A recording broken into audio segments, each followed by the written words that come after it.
I'm Samantha Brown, professional organizer, decluttering specialist, and business coach. I created Pro Organizers Coach podcast to empower you to reach new heights in your business. I am on a mission to build a supportive sisterhood of passionate professional organizers. So whether you're a seasoned pro or you're just getting started, this podcast is for you.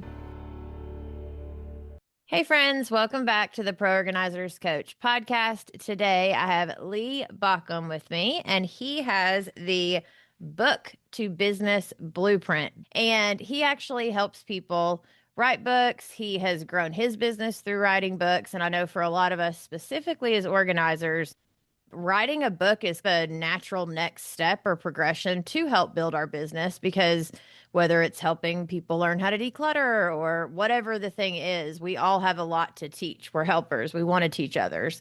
And so we're going to dive all into that today. So thank you, Lee, for being on the show. Well, thanks for having me. I'm excited to be here. All right. So tell us a little bit about you, and then we'll dive into the topic. Yeah, so I was trained as a therapist, and after that, I switched over to coaching. And the reason I switched over to coaching was mainly because I was discouraged with the results of what marriage therapy was doing. And that led me to say, okay, if I'm going to be upset about something, I need to do something about that, like write what I do think. And so I wrote about what was working for people, what was helping marriages. And I really thought that was just kind of a sad thing. This was back in 1999. So whole last century website goes up in 1999. And I started getting sales from that book. And so I thought, well, that's kind of cool. I'll be in my office seeing people have this thing online, get some money from the book sales.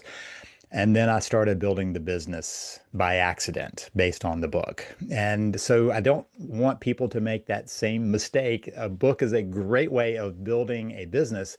The mistake is for people to think that the book is the business. And that's why it's perfectly set for people who are organizers, because you know your business is organizing, right? So the book can be a way of augmenting that and building your business more specifically based on your particular way of doing it, your particular approach, your branding that can be in there, and so many ways you can use that book to really be the person in your area, whether that's geographic or your own specialty of that.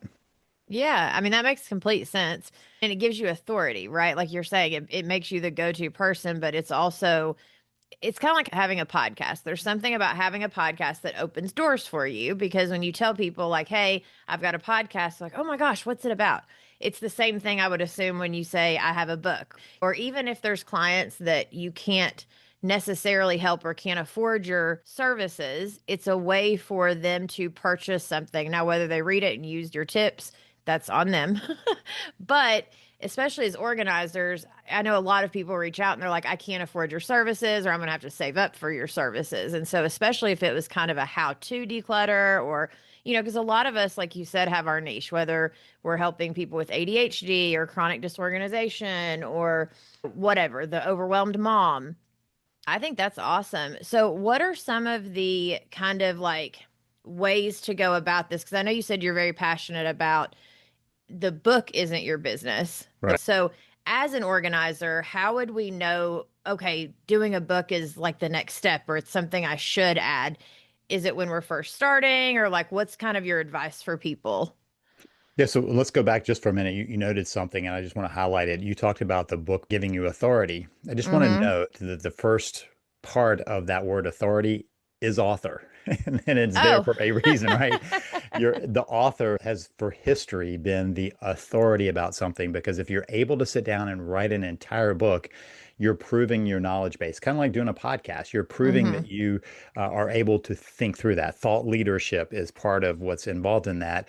And so let's now just dial it in for organizers.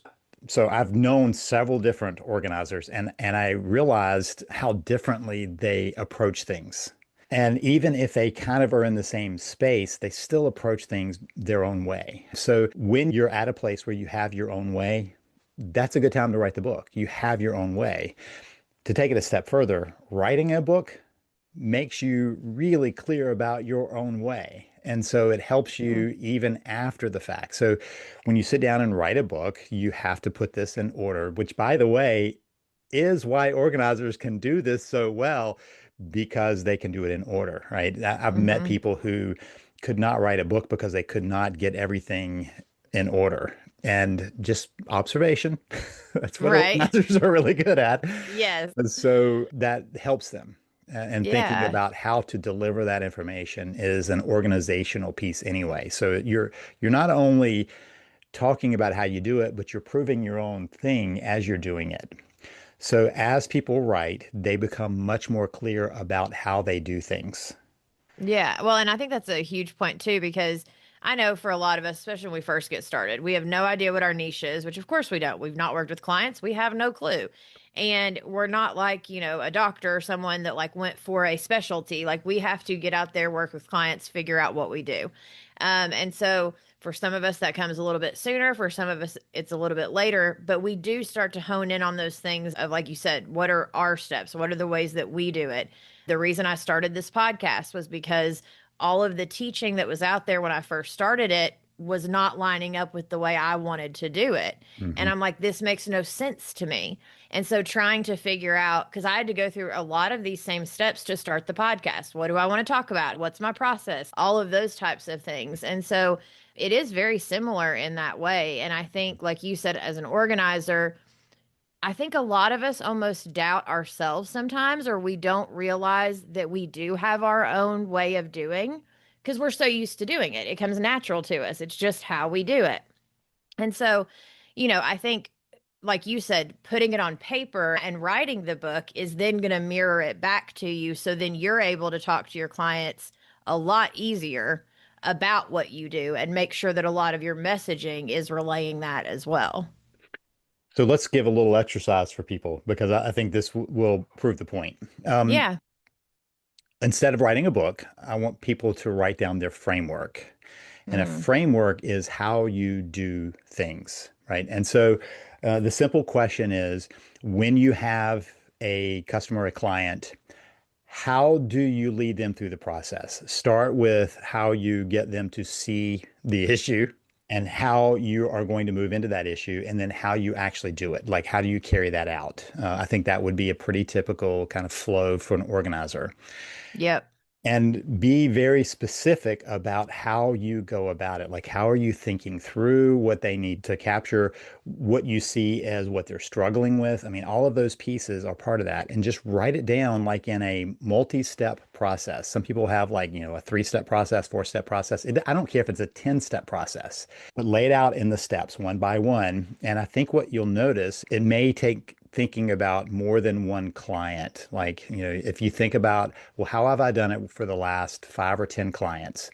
You're going to notice that you probably followed several different pieces. Now, you may have realized that you maybe that particular client you had to speak to in a certain way because you picked up something.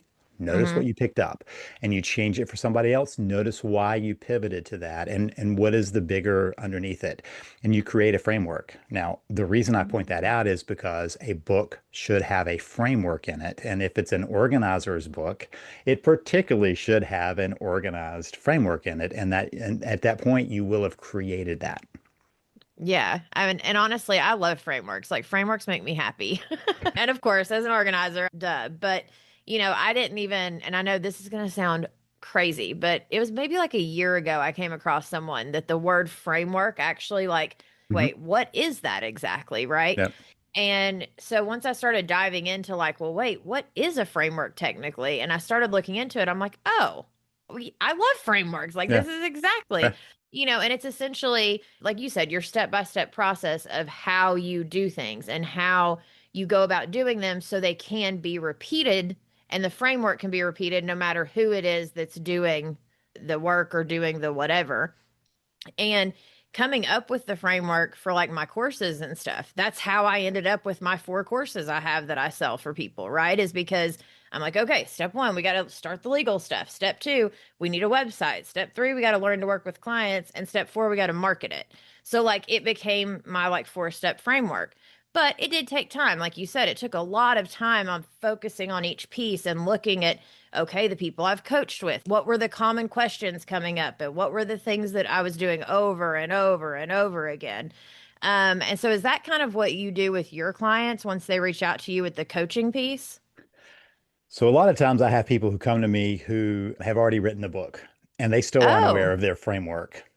They're still okay. lost in and without the framework. And the reason for that is it's human nature that you do things a certain way, but you don't see that you do it a certain way, right? It's like Hmm. talking to a fish, tell me about the water there. I mean, it's just out there, right? And so Yeah. you just do your thing.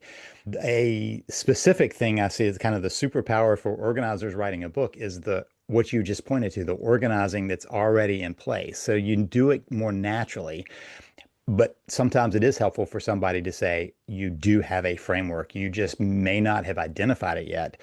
Multiple times I've been interviewing somebody on a podcast I don't even do anymore. And I've read their material and I'll say, well, this sounds like this is what you do. And they look at me like I've never thought of it that way. And I'm like, it's there. You just missed it, right? You haven't Yeah. seen it. And so what you're talking about is something that some people don't know they do, but they Mm. do. Well, with the exception of if somebody's just starting out, you're probably Hmm. doing it the way somebody else was doing it that you learned from. So Absolutely. that's a beginning point, and that is how we all start. When I was being trained as a therapist, we all were taught the same kind of stuff. And then you start figuring out how you do it and how you interact with things and how you understand things. That's the framework that starts to emerge. That's mastery.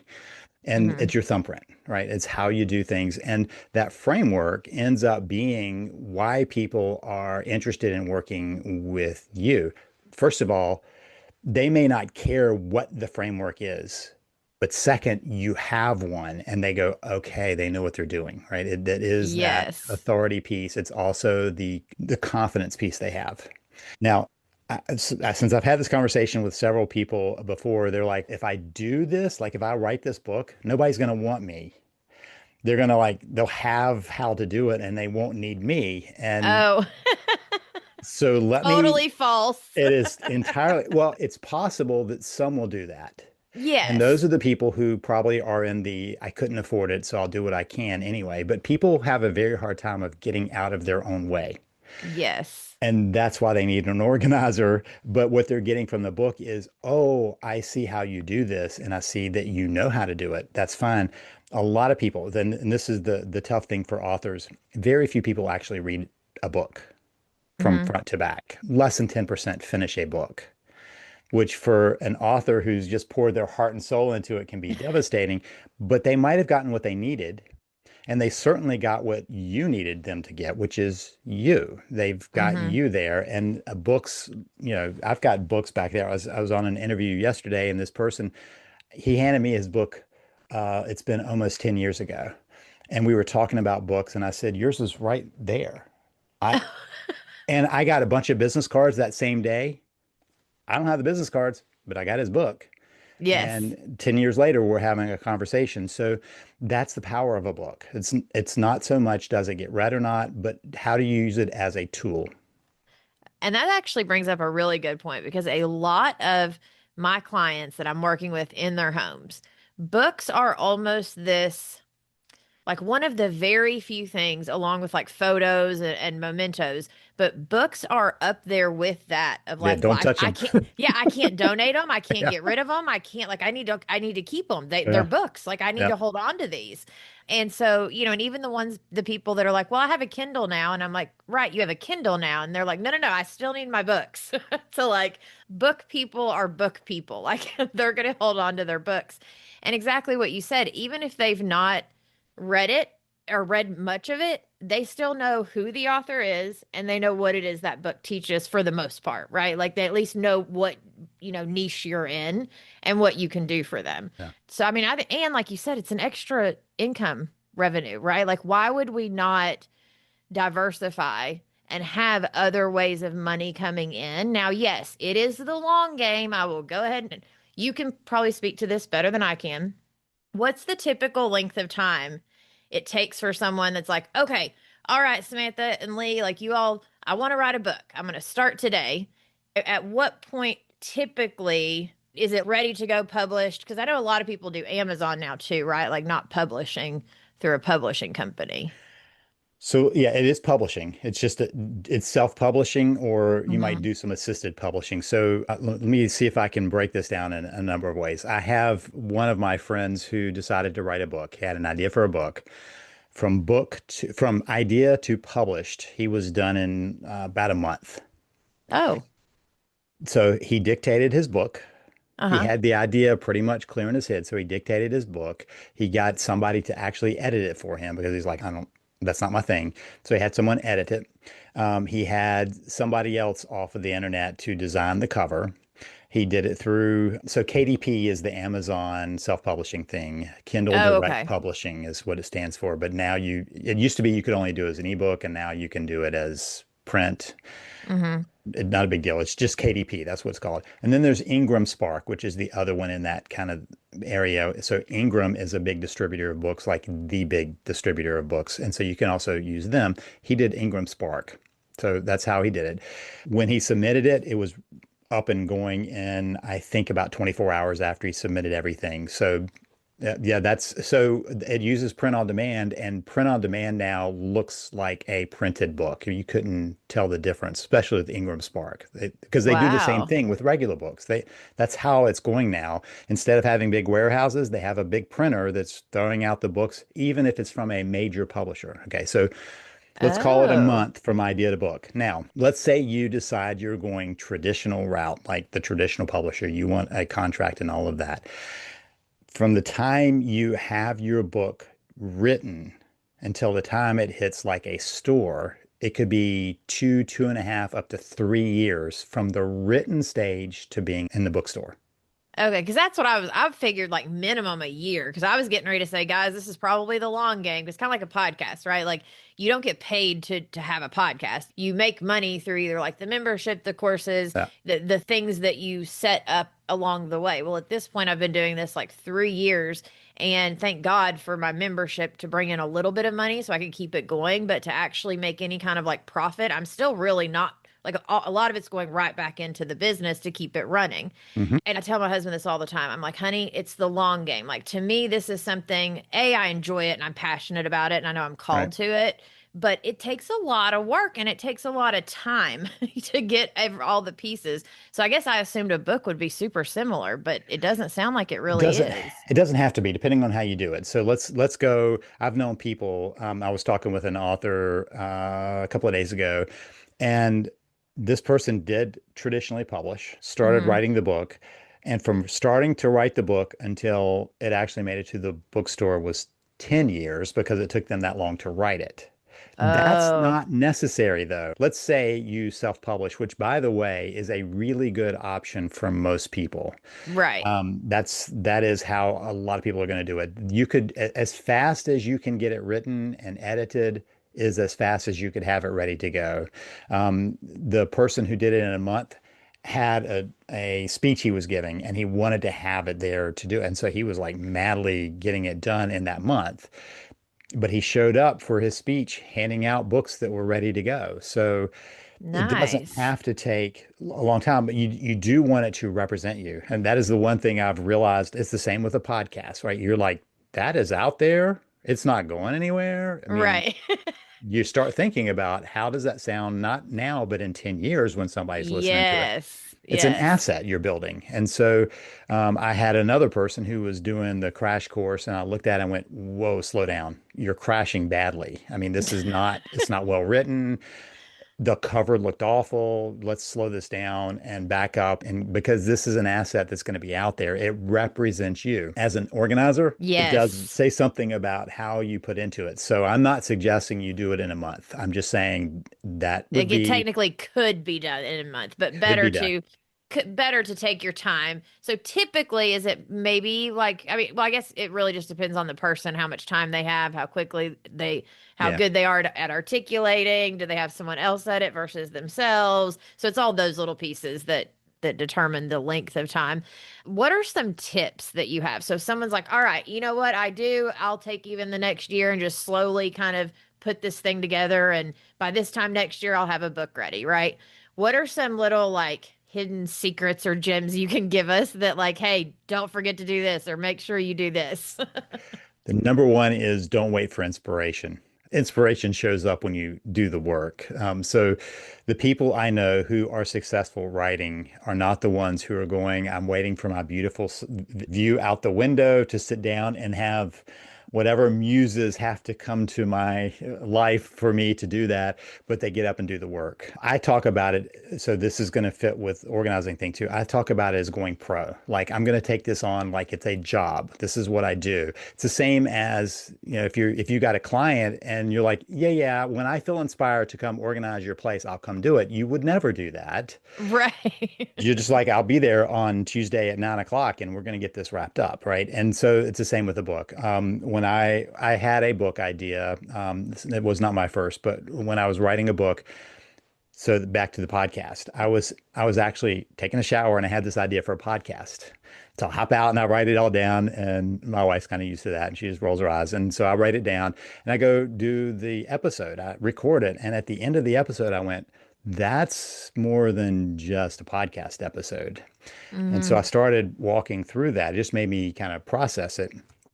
So I started writing that book in May and I self-published it and I did the work all the way through the summer and I still had a full-time caseload. And so come, I think it was August, mid-August, it was written and done. Like I had been actually writing it out, not dictating it, writing it out. And so it was ready to go in, what is that, 4 months or so? Yeah. That's a pretty fast pace, but manageable. I was doing it as a full-time job. So that tells you, I would say 4 to 6 months is if you've got the idea and you're clear about it and you put in the time to write it, that works. I've got several other books that I've written. I'm a morning person. So just to Hmm. claim, if you want me to write something at 7 o'clock at night, you're going to get Not trash. happening. Yeah. Nothing good. I had somebody who wanted to interview me at 8 o'clock at night. I'm like, I will be a zombie. You will Yeah. not get anything. 5 in the morning, absolutely. I'm your person, but not 8 at night. And so I got up at 5 and wrote until 6. And if I was in the middle of a sentence, I got up and went and did whatever else. And so it was an hour a day. And that took me, I think, 3 months to get most of the bulk written just in that period of time too. I think it might have been a little longer than that, but you start writing every day, it starts stacking up, and that's the thing is if you just do it Mm. consistently, probably like a lot like organizing, if you do it Hmm. consistently, you find Yes. your path. And so I think this is kind of in the natural wheelhouse of a lot of people who are organizing people because they naturally organize their life too. So just Yeah. organize when you're going to do it.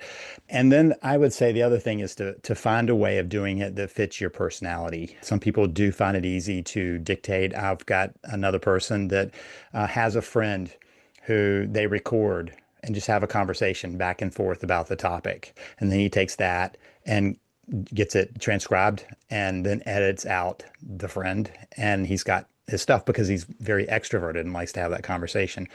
I imagine Ooh. one person across from me when I'm writing, but I'm an introvert. And so I just am writing to that one person. There are lots of different ways you can do it. So you want to pick one that actually fits for you. Yeah. And again, just the one that doesn't work is I'll wait for inspiration. That's not a, Right. Well, that's what I that was won't about to say fit because you. that whole consistency is key.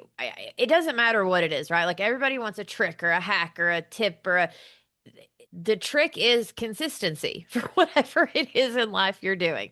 And like you said, even if that's 1 hour per day, whatever it is, whether it's your business, whether it's marketing your business, whether it's whatever the goal is, if you don't put energy and time into it on a consistent basis, you're never going to reach that goal. It's going to continue to elude you Yeah. because you're not doing the work to get there. That's why I always talk about planting seeds. I'm a big plant your seeds, be consistent and keep it simple. That's kind of our motto around here, right? Like it doesn't have to be overcomplicated.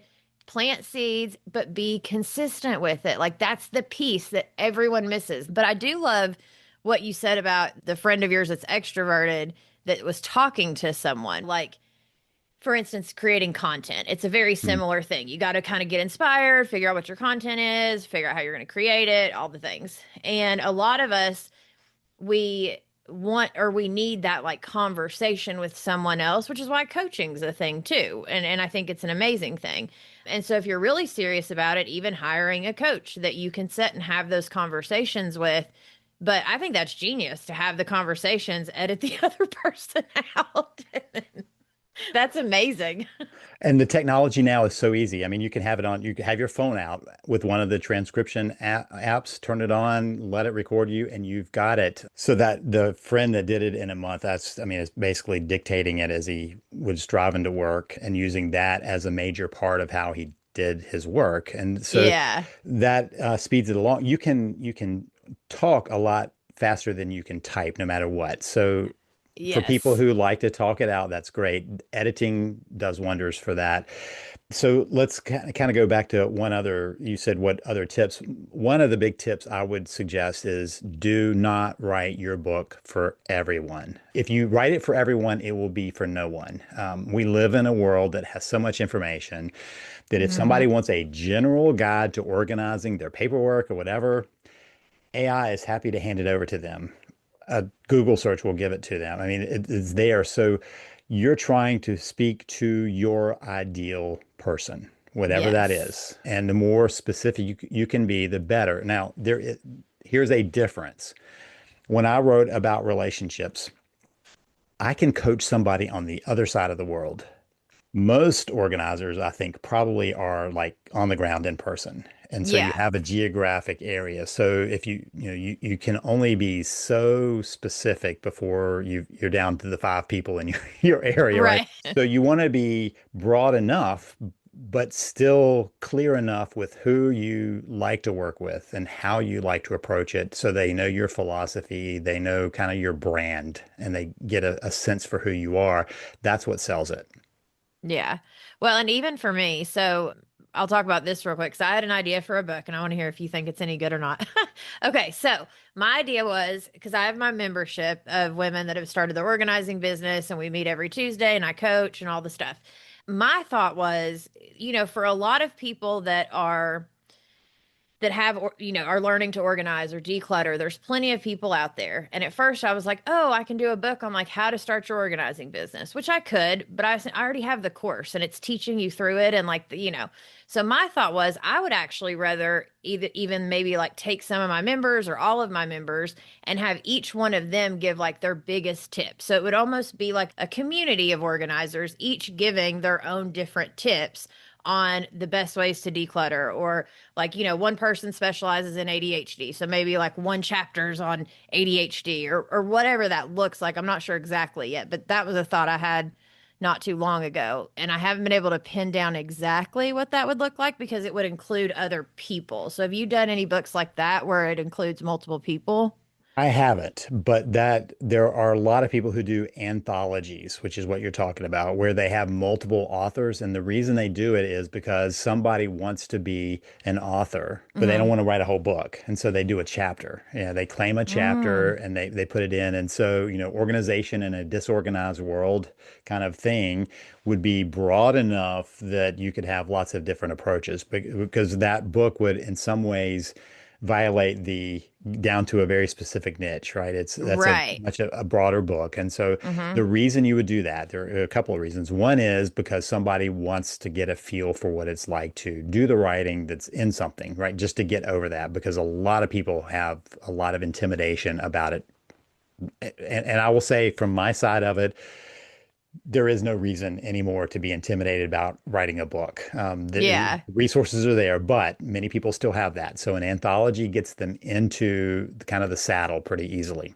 The Mm-hmm. second thing is there you get some status from being a bestseller because those anthologies are actually set up. So everybody will send it out to their community to get people in their community to make the sales. So you get a lot of sales in a short amount of time, and you can be an Amazon bestseller, which when people say No. they're a best-selling author, they don't have to say I was the Wall Street Journal best. I mean, they just say I'm a best-selling author. So Amazon bestseller Right. is pretty easy to get for those anthologies just because you have a group of people who are doing it all at once. And so that's a strategy for getting people in the saddle, able to say best-selling author, able to also have something like when they go speak that they didn't have to Mm-hmm. create on their own, right? You do the publishing and they can buy the author copies and that kind of thing. And then when they are at a Rotary or whatever club to speak on organizing, they can say, oh, and I have a chapter in this book. So there's Yes. credibility built into that. There's a lot of stuff to that. It also gives you a way of gathering the people and saying, let's do this as a group. And that's cool Absolutely. for everybody. Yeah. Well, and then my other thing too was because, like you were saying, as an organizer, we're very geographically, honed in. And so I've been trying to think of ways that other people, like if someone was like, "Oh, Samantha, I love the way that you organize, but I don't live in Knoxville. Oh, but I do live in Jacksonville. Oh, I actually have an organizer in Jacksonville that works very similarly to the way I do because she's a part of my community." Things like that. Like Mhm. that's just kind of like the thought process for. But I love that you said I wrote down anthology. I'm going to definitely do my research. Well, thank you so much. Tell everyone like where they can find you and all of those good things. Yeah, so booktobusinessblueprint.com is where you can find me. And there are a couple of things there. One is a starter map for people who are trying to figure out like what do you do with that book? It gives you a starter map. I do have a podcast there about my experience. And actually right now I'm in a series of answering questions from other authors of where they got stuck and couldn't figure out how to build a business. So there's some specifics.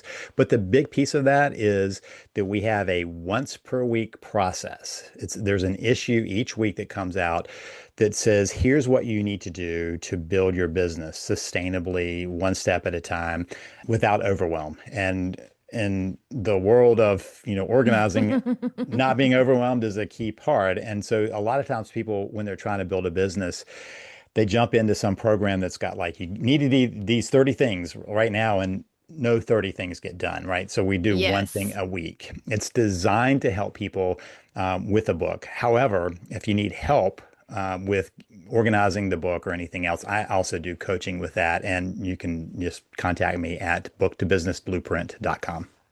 Love it. Well, thank you so much for coming on the Thank you. show. It's been such a pleasure.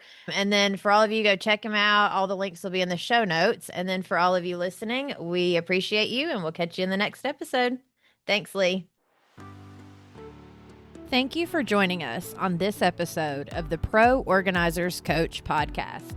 Go to proorganizerscoach.com to find all the ways that we can help you succeed in your business. Remember, you have the power to make a difference in people's lives through decluttering and organization. So keep honing your skills, embracing those challenges, and fostering connections. Girl, you've got this.